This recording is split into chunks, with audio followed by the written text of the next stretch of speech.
I'm going to teach you how to make something today, but first, a little bit about me. I am a cosplayer, and I make my own costumes, particularly making them out of my favorite material, which is foam. As you can see behind me, I have a bunch of masks that I've made, and all of these have some component of foam, if not all foam. As you can see here, one of my favorite ones that I've ever made is my Astrid helmet. This is the newest one that gets to join the group behind me. She took a long time to make, but I'm pretty proud of her. And a couple people have actually given me the nickname Foam Girl. Today I'm going to be teaching you how to make your own superhero mask like this. What do you guys think? Huh? I'm calling this one Wonder Kitty. Huh? This is going to be super easy for all of you to follow along with, so we just need a couple supplies, and hopefully you guys make something really cool. I'm excited to see them. So let's get started. Okay, first things first, we need some supplies. We'll need an 8.5 by 11 sheet of 3mm craft foam. This can be purchased from any hobby store like Michael's. The nice thing about the craft foam is that it comes in different colors and it's flexible, so it'll be more comfortable to wear. You can also substitute a thin cardboard like a cereal box if you aren't able to get any craft foam. We'll also need some scissors and a pen. You'll also need a way of attaching your mask once you have it all cut out and finished. I'm using elastic, but you can also use ribbon if you don't have any elastic lying around. You'll also need a way to measure your head for your mask and elastic. If you don't have a flexible measuring tape, you can use ribbon or a string to measure. Last but not least, you'll need to print out the templates I've provided once you know your mask measurements. First, we need to measure for our mask. I'm taking my flexible measuring tape, measuring from right in front of one ear, across my eyes, to the front of the other ear. This is kind of silly, so you might need someone to help you with it. As you can see, I ended up with 10 inches.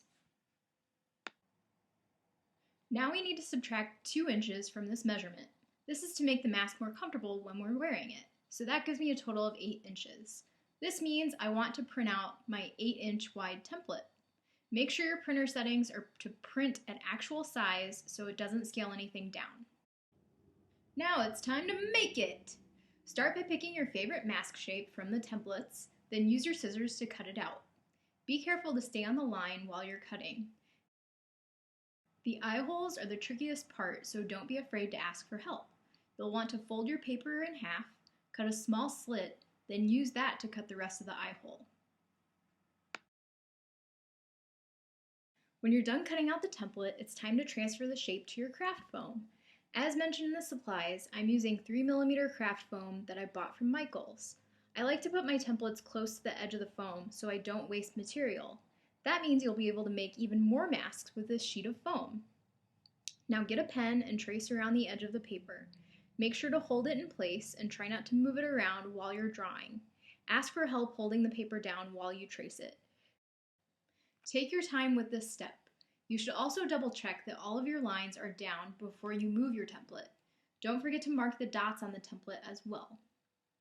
Those are for the elastic or the ribbon. Now use your scissors to cut the mask out. Go slow and try to stay on the line as much as possible. It will make for a cleaner looking mask whenever you're done. The eye holes will be the same as when you were cutting out the template. Fold over and cut a slit. Be very careful and ask for help during this step if you need it.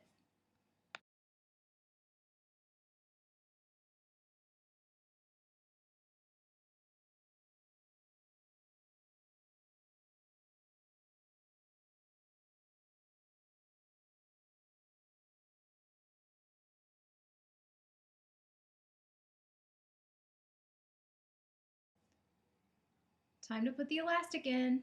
First, you'll need to make holes on the sides of your mask where we put those dots. Just wiggle your pen into those dots until the pen pokes through the other side. Do this to both sides. Once you have your holes, you'll poke through your ribbon or your elastic on one side. and tie it off.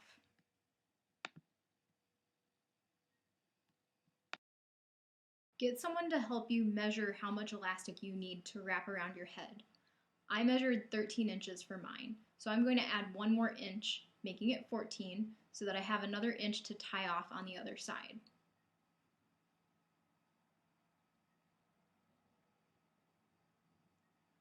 And there you have your finished mask.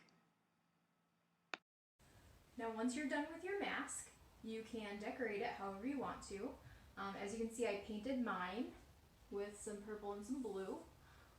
You can add stuff with hot glue if you wanted to add feathers, string, rope, whatever you have. Anything that you can find lying around you can add to your mask. But I'm excited to see what you guys make. So please, please, please share them with me as you make them, and hopefully you guys enjoyed this tutorial. Have fun, be safe out there, and take care of yourselves. Bye for now.